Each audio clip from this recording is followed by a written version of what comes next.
When you are at your lowest, that is when you learn your greatest lessons.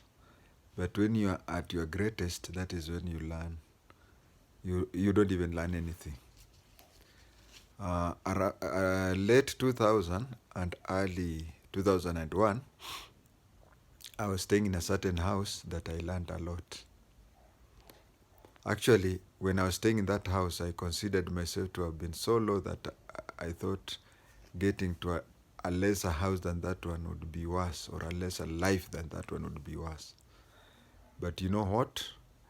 I moved into one house which was lesser than that before life started climbing up. It hasn't reached back where I was in the police force, but I cannot compare myself to that time. But at that time is when I learned some of my greatest lessons in life.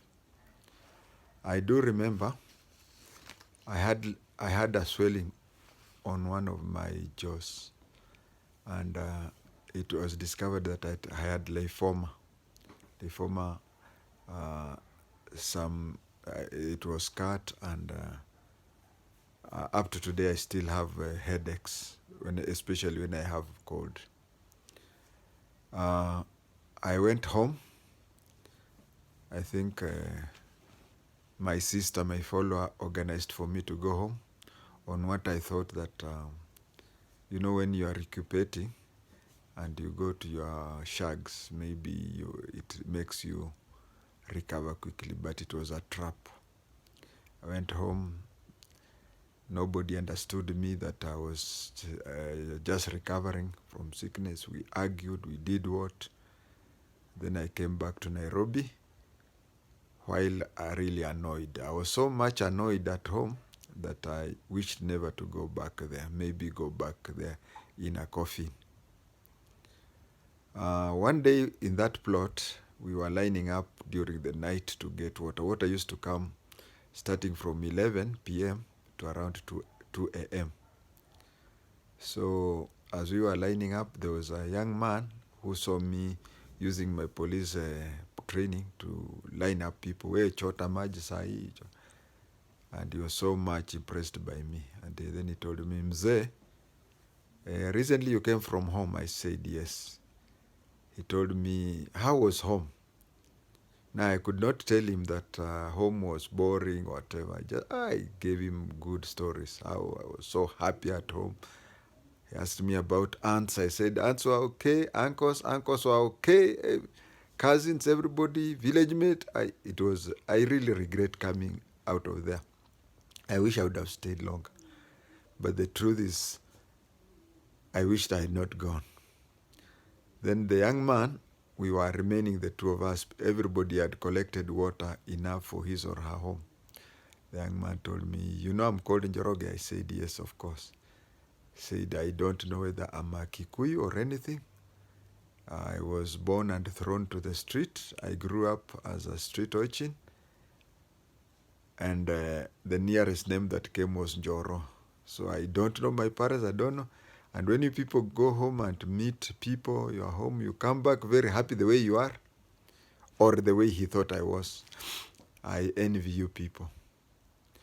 I learned a great lesson from that former chokora, because he told me that whatever job he does, what he organizes for money for rent and food, he has no relative to go turn to, he has nothing. It is just him and his God.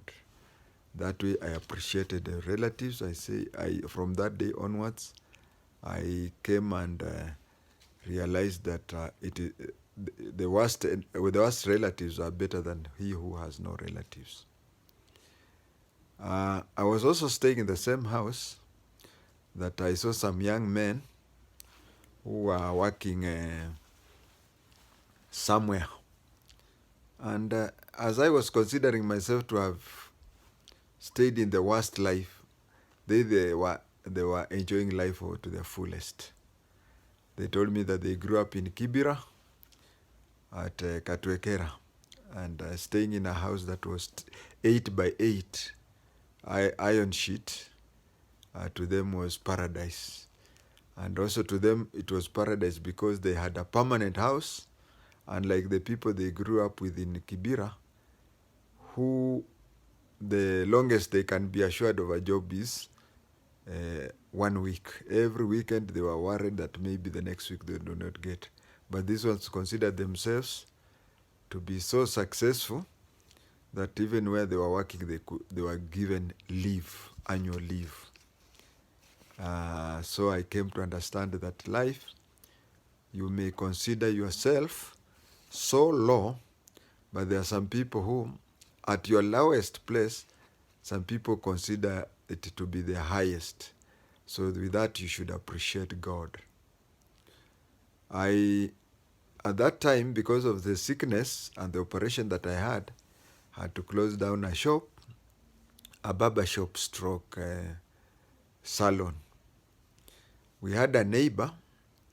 This neighbor knew that I had a shaving machine called Wahel Super Taper.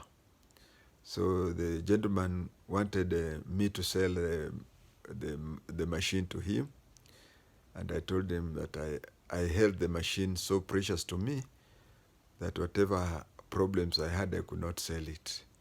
I told him, if you want to sell, he even offering to buy it at the market price. I told him, if that is what you want, I can take you to where I bought the machine. We went to River Road. I showed him. He did not have the cash at hand, but he knew the place and he knew that when he gets money, he'll come back. So he told me, we passed through Nakumatt downtown. He wanted to do some shopping before it got banned. So we went to Nakumatt downtown. He did his shopping. By then, the year 2000, we used to have a blackout. In Nairobi, power was rationed into 3 groups. Group A would use electricity for 8 hours, same with B and C. And then there was also a shortage of sugar. So as we were doing the shopping at Nakumatt downtown, I noticed there was Mumia's sugar 2 kilos. And then out of the blues, I was so broke that I never imagined on how I would repay the sugar. So I just told him, buy me the 2 kilos of Mumia's sugar and I'll pay you. But I didn't know where to get. I just wanted to get sugar into my house. He bought the sugar. We lined up. As we were lining up to pay, ahead of us, this is me who cannot afford sugar 2 kilos. And 2 or 3 people ahead of us, there was a young lady who was holding a Yamaha engine generator, the way someone holds a crate of beer. So somebody else was asking, another lady was asking her, why are you buying a Yamaha generator? She said Tenje. That is the first time I heard the word Tenje. Said, kwangu Tenje haiwezi nyamaza. So she had organized with an electrician that she buys a Yamaha generator, disconnects from Kenya Power and connects it to the generator so that she plays music in her house. She could, at the time when I could not afford sugar, here is somebody who was buying a generator and she was ready to be paying fuel so that she does not lack electricity when she wants. That is life. And as we had bought sugar and everything, we boarded a vehicle, we went home.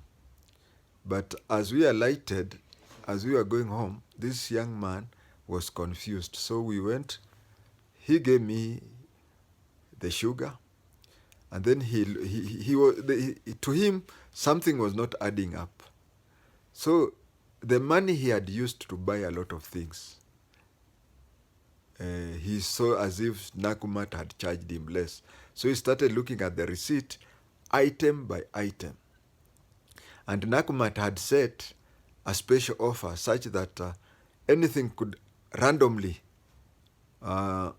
I've never seen that before, or even after, or even during, but it was only that time where you buy a lot of things and then the computer just takes one thing and says that this one you'll not pay. So it reached a place where my sugar, the sugar that I had said that I wanted to be given free, and I didn't know how to pay the 2 kilos, he looked at the receipt and it was clearly written that this is your lucky buy, and so we are not charging you for sugar. He showed me that and I was grateful. But you see, I had told him that I'll pay him the sugar when he's called Baba Arguins, yeah. He named his son after Arguin Kothek, but they are Bukusus. So Baba Arguins told me, I told him, hey, you are lucky, but just be patient, I'll pay your sugar even if it takes a year or anything. And he looked me into the face and told me. He quoted the Bible, he said, for I was given free and I will give it out free. He never charged me for that sugar. I really learned a lesson from that house. It is from your lowest point that you learn the greatest lessons in life.